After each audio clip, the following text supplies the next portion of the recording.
What's the word, Harrisburg? My name is Matt Maisel, and today we're talking about one of the things that it makes the city of Harrisburg so special, and that is its diversity. Harrisburg is one of the most, if not the most, diverse cities in Pennsylvania, and part of what makes that diversity so special is that it's not just the people who are originally from Harrisburg, but a lot of times it's people who immigrate to Harrisburg. And joining us now on What's the Word Harrisburg are three people from the Pennsylvania Immigrant and Refugee Women's Network, PAIRWN, who can talk about that diversity, the immigrants and the refugees that make Harrisburg so special. We have Ellen Min, Amy Kimmel, and Nancy Moya. Thank you so much to the three of you for joining us on WHBG Channel 20. Thank you for having us. Yeah, so Ellen, you are on the board of PAIRWN. For people who are unaware of what PAIRWN is, besides the name that we just talked about, what is PAIRWN? How would you describe PAIRWN to someone who just sees the letters there for the first time? Absolutely. So in a formal manner, the Pennsylvania Immigrant and Refugee Women's Network was created to honor and enhance the lives of refugee and immigrant women in Pennsylvania. And the mission is to refer, advocate, network, educate, and empower those women to live to their fullest potential. So that's the formal version. I think the informal version and what is seen on an everyday basis and when these incredible women gather is a space of belonging for immigrant and refugee women and bringing in their children and their families. But it's an organization led by immigrant and refugee women and saying, okay, so let's get together, not only create a space of belonging, there's a story circle program where there's a sharing of stories, sharing food, culture, and just life with one another. But it's a space that allows individuals then to come together and find advocacy, resources, and just to be able to connect with one another. How many women does PAIRWN impact on any given year? That number fluctuates greatly. So there are so many members who come in and out. But I know with Story Circle, what's the most amount of women you've seen at an event? Maybe 35, 40 Yeah. at Story Circle. Wow. And that happens once a month. I want to get to what Story Circle is in a minute. I'm still kind of hovering over the 30,000-foot view of PAIRWN Yes. in of itself, because I'm fascinated with how something like this came about to begin with. I mean, we talked about how diverse Harrisburg has, how diverse Pennsylvania is as a whole, because I know you impact all of Pennsylvania. But why did you feel, why was PAIRWN created, I guess is the most basic way of asking the question. So Ho Tan is the founder, and she herself was a refugee, a Vietnamese refugee that came over and said, you know, it is really hard coming over, not having language access, not having community set up for you, and saying, okay, I want to build what I wish existed for me. I'm on the board because I'm the child of two immigrant parents, and I watched what it was like for them to be here, not have English speaking skills, trying to navigate just even making a doctor's appointment. And even though I was born and raised here, not in Harrisburg, but in Philadelphia, I didn't speak English as my first language because the community I was surrounded by were all Korean speaking. And so I was able to see my parents and the hardships they had, and then I had to advocate for them. Translation, filling out documents, even enrolling myself in school, all of these things that my parents just didn't have help with. But once they found community, together being able to have that hub to say, let's help each other. Oh, I know exactly how to do that. Let me help you. I've navigated that before. So the founder brought these women together and say, let's find a way to get each other connected and to get resources. What do people not understand the most about the challenges that immigrants and refugees deal with when they come to the United States? Oh my gosh, I mean that's we can go on for hours for that. But we've got all the time in the world. I would like, okay, so I would love to have Nancy, are you able to speak to that as well? Because I don't want to be the only person that speaks to that, because you have a lived experience. Okay, so was the reason why I joined PARAWN is because I was a student that came in to the United States when I was 17 years old. When you were 17? Yes. Okay, so relatively recently in the grand scheme of your life. Yeah. Yes. So I started high school, and when I went to high school, I was lost. Didn't know anything, any process or anything like that. So for the question, I will say it is people don't understand that when you came to this country, you're new to everything, new to the language, new to the food, new to the streets, the process of how things work, because they're different from your country. Where were you from? Mexico. So you came from Mexico smack into your junior or senior year of high school. It was junior. What, if you don't mind me asking, what was the reason why your family came to the U.S. so late in your childhood? Well, I was born in California, and when I was a little baby, my mom decided to take me back to Mexico. So when I was 17, close to be 18, I wanted to go to college, and I thought the only way for me to do it was to go to the United States where I could work and go to school. So that's why I decided when I was 17 to come here.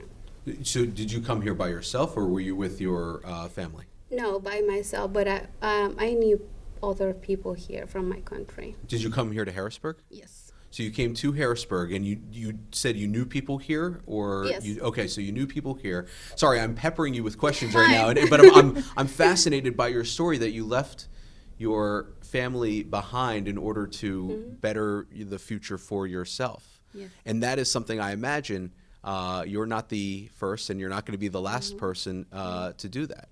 Yes, definitely not. At PAIRWN, we see many stories like mine. So that's I guess the perfect tie-in to the importance of PAIRWN is what did PAIRWN then do when you came back to the U.S.? How was PAIRWN able to help you kind of transition when you were new again to the customs and the norms of central Pennsylvania? Well, I didn't know PAIRWN until after I went to college, and I was looking for an internship to do I was working on my master's of social work, so I saw a group of people at the front street, and they all look different, so they were playing the drums, and I said, like, that's pretty cool, like, I want to join them. So they had this big paper that says PAIRWN, so I went online, look it up, and that's when was my first time when I connected with PAIRWN. But that was long before my journey. So you kind of coming into, I know you said that you joined PAIRWN after you graduated high school, but I know PAIRWN is very heavily involved with school-age children now, and the challenges that they must face. Because, I mean, I'm a parent of two kids that speak English, and were born here, and it is so challenging as a parent to get them adjusted to everything. I cannot imagine how challenging it is for children who aren't from this country. So, Amy Kimmel, you are involved with the Family Advocacy Program. What is the Family Advocacy Program that PAIRWN puts on, and how does that impact kids here in Central PA? Sure. So the Family Advocacy Program was begun in late 2021, right? And so that everything that you've been speaking to is the mission behind why the board wanted to create this program, and they were able to get a grant from the city to start the Family Advocacy Program. So when Nancy and I came on board, it was very much an idea, a packet of paper with goals, and part of those goals were to create a bridge between families and teachers and the school district to help the families navigate the school district, whether it's just enrolling in school or understanding the homework better.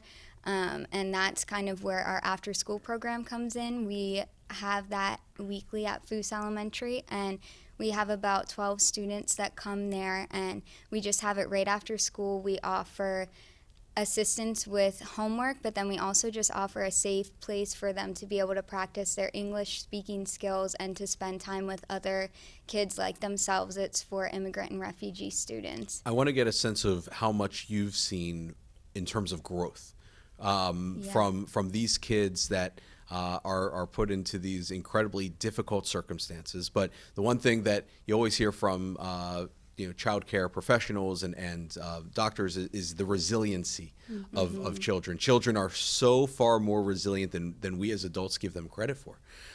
So how much have, just in this school year alone, how much have those children grown? Well, it's cute because the first week they're all very shy, and especially the second week we brought in a bunch of volunteers that we partner with Maisel University, and so they have about 15 volunteers that come and help us out, and the kids are very intimidated and like, oh my gosh, look at these college students. And how old are these kids? They are K through 5, right? Okay. Yes. Wow. Yeah. And so then by the second week, the moment they get to the classroom, they're giving us hugs, they're like so excited to see us, and then by the third week, we see them sprinting down the hallway to get into the room, and they're like, can we have this program every day? And we're like, oh, it's just once a week right now. But they have become very open, and they love to play games with us, with each other, and they love to read and listen to stories, and we do crafts. And so what would you say, how they've grown? Well, I want to share a story that we have a family. They recently came from South America, and they were unsure how to register her kid for school. So they contact us, and when we asked the girl if she was if she was enrolled in school, she said no. And so when I talked to the mom, I asked her like, what's the reason? And they just say that they tried, but they couldn't do it. They felt comfortable doing it. So I said, oh, it's fine. So we went with them, registered them to do all the school and everything. To us, that we know the language is simple, but for them it can be difficult. Yeah. So we went, and then the next week she was already enrolled in school. When I talked to her, she said she was really excited that she was in school. So I think for us that was a successful story because she wasn't in school last year. Now she's going to school and she's doing great. Like, she's learning English super quick. That's wonderful. That's wonderful. Does PAIRWN reach out to the families, or do you rely on the families reaching out to you, or is it a little bit of both, vice versa? We work with the school district, and so we're really grateful for the school board and all of the administrators who are able to say, okay, here's a program, let's make sure the word gets out to our families. And we're hoping to open up a second location, or trying to, broaden this program. And there's so much growth, but there's also a need. My daughters are enrolled in the Harrisburg City School District, and just in conversation with teachers saying, we have a very large population of students who don't speak English. And so hearing about the program and saying any opportunity to continue to practice conversation, to be in a space to feel safe, to be able to be with students who are also going through similar situations and have that opportunity to have one-on-one mentorship, is so important. Is Harrisburg the only local school district that you guys are doing this type of after-school program with right now?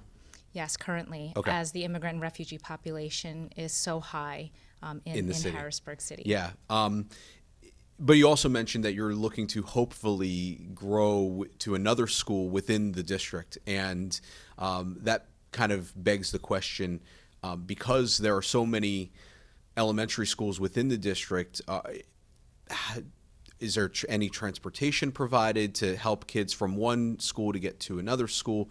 How does that work out if people need a ride? Some families don't necessarily have access to a car. How does that work out?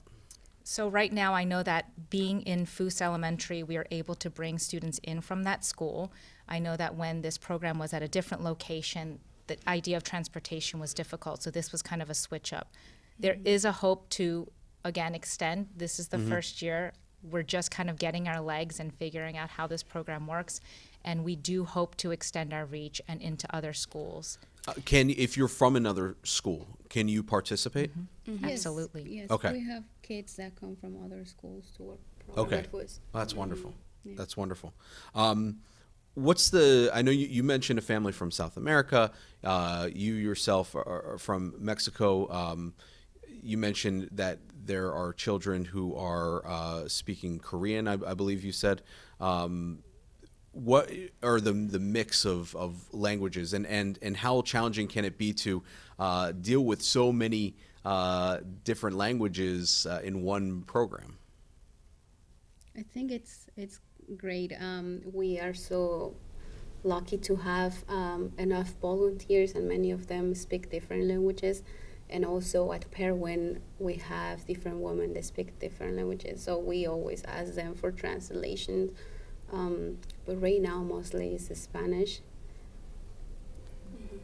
And Amy, you said there was another population of students that you were seeing in the after-school program outside of Spanish-speaking students as well. We have it's cute because they'll come in their family groups, and so one family is from somewhere in Africa. We try not to get like too into the weeds with like where are you from, Sure. because we want to focus on like how we don't want to make them feel marginalized or different. Yeah. And it's interesting because I actually asked the two children who are from a country in Africa, like, oh, what language? Because they are speaking a different language to each other, and they don't even know the name of it. They're like, oh, Interesting. I'm not sure. And we were like, where's your mom from? And they're like, so it's like a mix of valuing their background and the diversity that they bring, but then also not wanting to make them feel singled out. It sounds like it's less about how you got here and more about what we're going to do together Yes. moving forward. Yes, Yes. absolutely. And how to have a hand in that, and to have a hand in shaping and molding the lives of young children, to make their lives better here in America. How rewarding is this work for the three of you? Well, it's been really special to see how it's evolved. Ellen mentioned last year we had it at a different location, which was wonderful. It was in Allison Hills at a church, and we had about 4 students then, and they came every week, and so it was great to know that for them it was making a big difference, but we felt like there was a way that we could reach more students. And so then for this year to be able to get into FOOS, and Mr. Hicks, the principal there, is absolutely wonderful. And from the first meeting where we talked about what we wanted to do, he was like, yep, let's do it. And so it was really fun, at least for me, to see that progression, because last year we were kind of like, oh, like this is great, but we feel like we could be reaching more. And now to see that realized, and to see all of the kids coming back each week, and now to have growth opportunities to be able to expand it farther. How long does the program? It's once. I know you said once a week. Does it go throughout the school year? And how long each day or each week is the program? It's an hour and a half. Okay. So we're there from 4 to 5:30, and it's like we say once a week. And I know you mentioned earlier how there's it presents a safe space. There's practice with the English, practice with homework. What are some of the other activities that take place in one of these after-school programs? We usually like to do a lot of crafts and We have glitter snack and time. stickers and snack time. We try to always K through 5 love snacks. Yeah. Let me tell you. Yes. So we always try to find good and healthy snacks, and always making sure they know, like, you need to eat fruits and vegetables, and we try to teach through the snacks as well. Right, because there's food barriers as well. Yes. So we always try to bring fresh fruits to the kids and try to go for the healthy snack. I imagine that, I mean, when you're coming from another country, and I also imagine, correct me if I'm wrong, that the kids that are participating in this program have probably only been here for less than 2 years, so they're still kind of getting used to the food. They're getting used to, what is considered healthy here versus what maybe they were used to snacking on or having meal. maybe in some cases where they were from, where their family's from, they didn't have what we consider snacks. So when they, when they have snack time, and we take snack time for granted, when they have snack time, what is their reaction to something like that? Well, they love to help. They love to help pass it out. So we have the juice boxes, the fruit, and the snack. And that, I think, is the main thing that speaks to me, is that they love to help out. And then they will always ask for more, or if they can take some home for their siblings. And so we try to do that. Yes, that's one of the things that when they say, can I take one for my little sister? Can I have one for my little brother? And we're like, okay, I guess we can do it. And then everybody starts asking for more, but yeah. And it's a connecting ground for families. So when an adult comes to pick up the child, I know, Nancy and Amy are able to say, what is your need? What can we do to support you? So it's not only about the students, but like, may I take this home for my sibling? It really is about looking at the whole family and how we can support them. Is there anything, have you heard from any of the kids at all that talk about, the family struggles and how PAIRWN can get involved with that way, where it starts with the after-school program, you listen to the kids, you listen to what they have to say, and then that leads to being able to help out a family as a whole? Absolutely, and PAIRWN has way more than just the family advocacy program, and that's the bringing women together, and having different education sessions, having a story circle where there's a sharing of food and stories, and I think stories is the way to really understand an experience that you have not lived through, so not a lived experience. And I also want to make sure that with our immigrant and refugee families that we're constantly bringing a light of dignity to those families as well. So we don't want to focus on struggles and hardships and what is it that the family is lacking in that deficit mentality. There's so much beauty in every single community that is brought together through PAIRWN and through all of the shared experiences, and even with the students. And I think more than this being, rewarding, like how is this rewarding for me? I think it's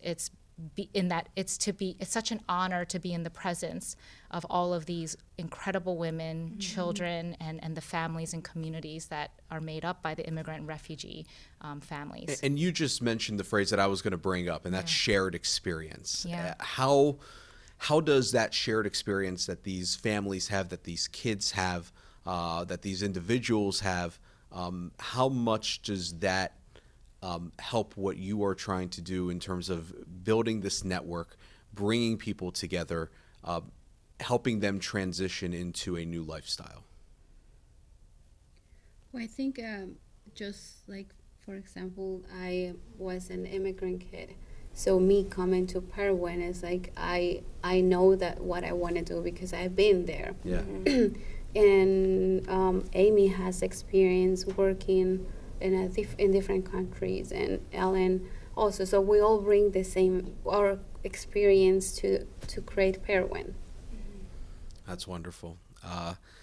Ellen Min, Nancy Moya, Amy Kimmel from PAIRWN, the Pennsylvania Immigrant and Refugee Women's Network. I'm glad I wrote it down. It is a mouthful, but it is one of the most important networks and groups, organizations that we have here in Harrisburg.